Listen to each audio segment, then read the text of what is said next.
In 1969, I was a 19-year-old living in Shetland, and enjoying life, particularly enjoying music.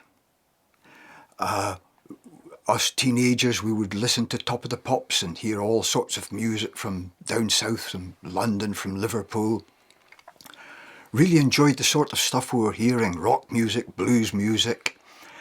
But in Shetland, there was a strong music scene, but it was very much traditional fiddle music, sort of accordion bands at dances in halls at weekends, that sort of thing. There was other music as well, but there was nothing to our liking.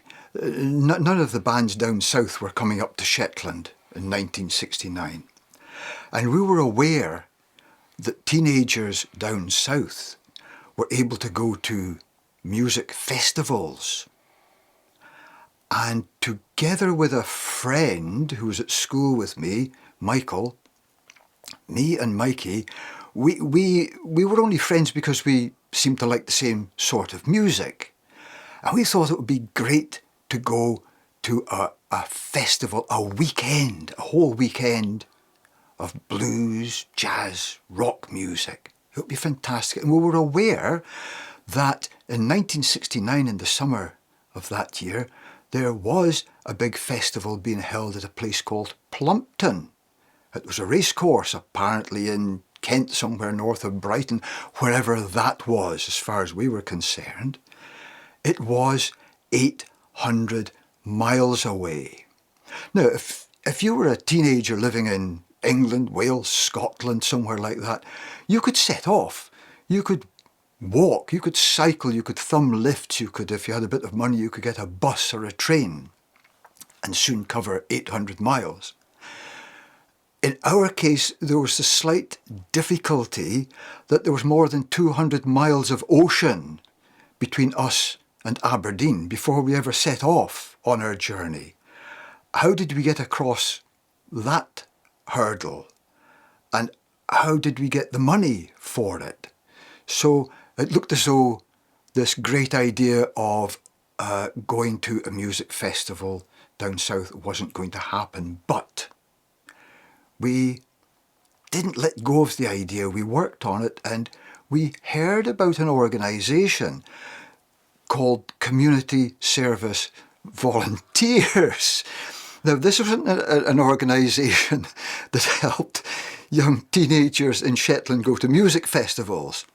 It was to broaden your life's experiences. It was to give you working opportunities, to make you a sort of a better person, and to give you greater things to do in life, to broaden your experiences. So we found that there was someone in Lerwick who represented the CSV, and we made an appointment to go along and see if we could become volunteers, because we heard that if you became a volunteer, the CSV would pay for your travel to go to where you were working, plus you got digs and lodgings and a bit of pocket money.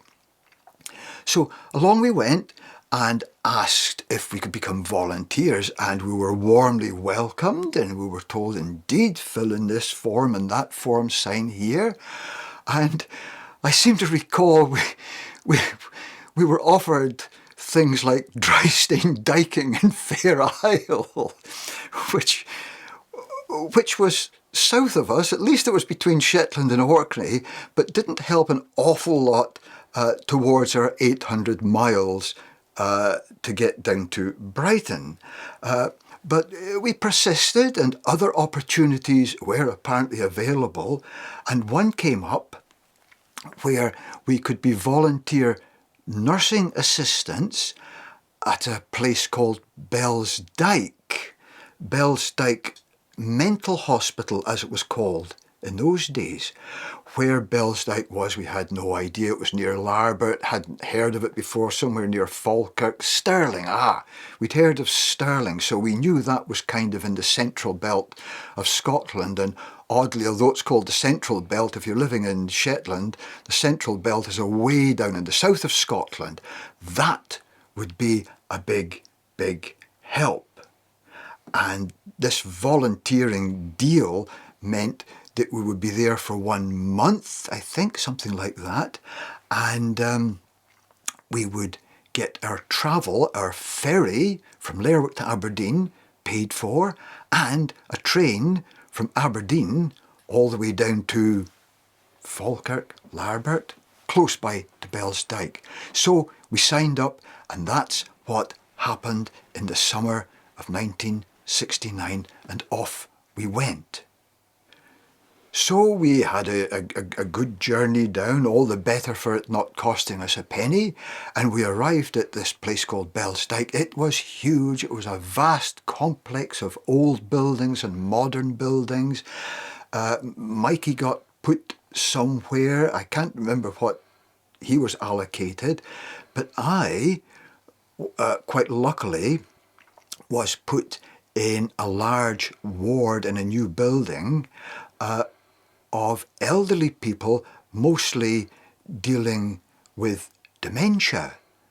And that suited me just fine, because my poor old granddad, who'd lived with us for about the last 10 years of his life, many of those final years, he had very severe dementia, and I helped support him in the last years of his life at home until he passed away. So I was quite used to supporting elderly people and those with dementia in particular. So I thoroughly enjoyed what I was doing there, and I had a really, really interesting month there. I saw a lot that really kind of taught me a lot in life. A lot of very sad things, a lot of people who never got any visits from family at all. Once they'd, as it was said, they'd lost their minds, then people felt that they'd lost a family member and just didn't bother keeping in touch anymore. It wasn't just dementia. There was one poor soul with syphilis. I'd never seen anybody, I'd never seen a human body like that before. He got syphilis during the war. It was a real learning curve and taught me a heck of a lot in life. But as far as I was concerned, it was a big part of the journey, this 800 miles to get us to Plumpton. And on top of that, it wasn't costing us anything. We had free bed, free food, and a bit of pocket money. It wasn't much. So for a month, we went nowhere, did nothing, just saved our pocket money for the great journey that lay ahead. And when the time came, off we set. Now, I remember trying to save money, me and Mikey, trying to hitch lifts and hanging around in lorry parks and that. Occasionally, perhaps, getting a bus or something. And by the way, we weren't staying anywhere. We both had a sleeping bag and a backpack and I think, well, a change of underpants, and that was about the height of it. We were travelling light, shall we say. We were travelling light. And we gradually worked our way south until we got to the place of my birth, Wiltshire. We'd made good progress by the time we got there. And interestingly, talking of dementia, I had last seen my paternal granddad, old Grampy. I'd last seen him in 1958. This was 11 years later. I hadn't been able to see him because I'd lived so far away, and it was wonderful to see him again, but what I didn't realise was he also had dementia, and sadly he had absolutely no idea who I was. I shook his hand and he just looked through me. It meant nothing to him. And then he died not long after that, and that was that. But anyway, I saw him, and off we went, heading further south, having very little idea of where Kent was, or Brighton, far less Plumpton racecourse. So we headed south until we came to the sea, which was the English Channel, and we knew once we got there, you turned left. So we turned left, and I do remember us working our way along that south coast. I can recall being on a double-decker bus, so we had a few pennies left, not much. We were really getting pretty skint by now, but I do remember we weren't making much progress, and we were getting worried that we wouldn't be at Plumpton in time for the weekend. So we got a bus for a part of the journey.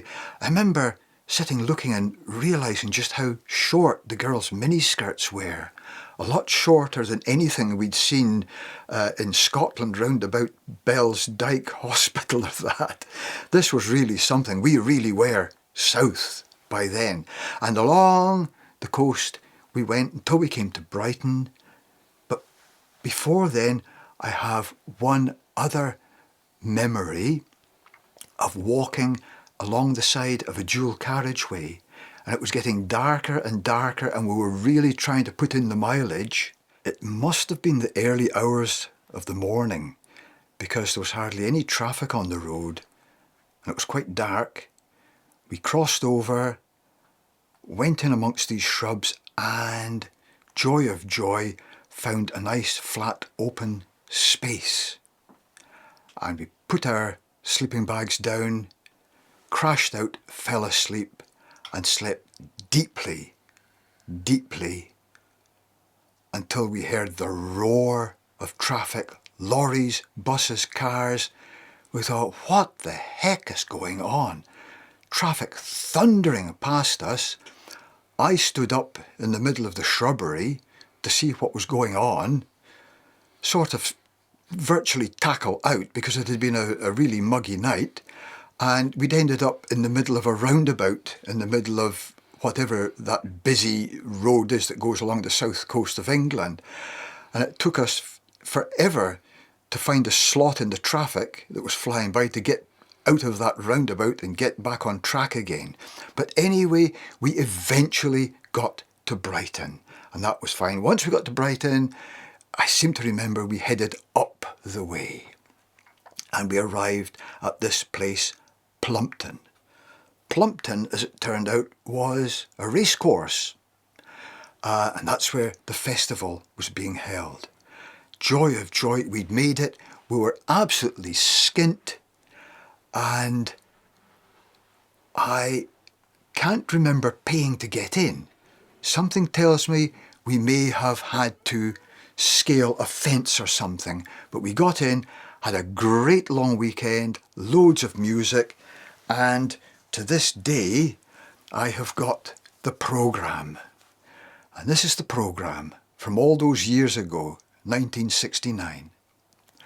And what did we see and hear August the 8th, 9th and 10th?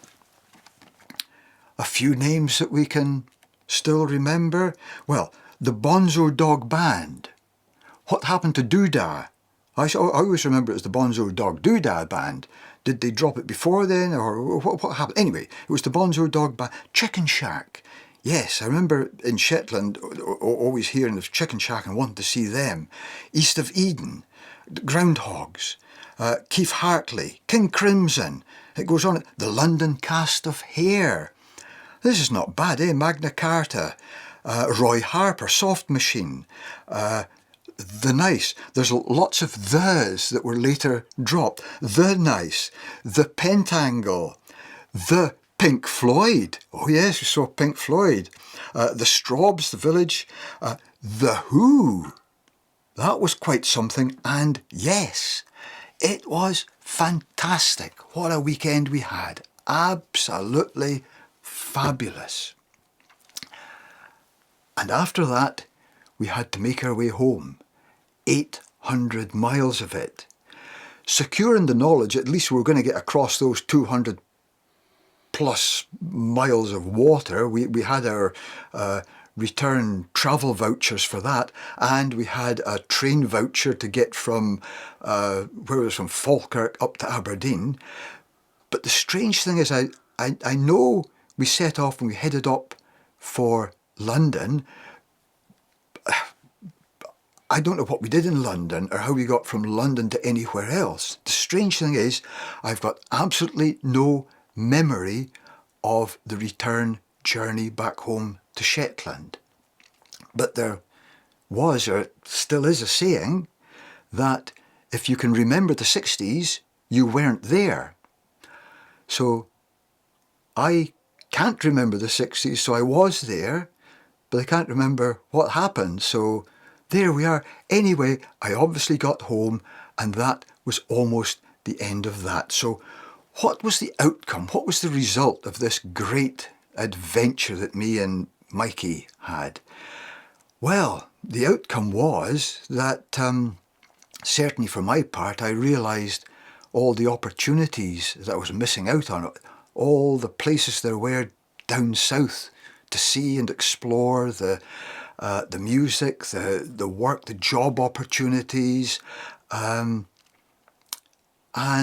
3 months after going back home in Shetland, 3 months later, I left Shetland, and that was it. And I started a new life. And here I am.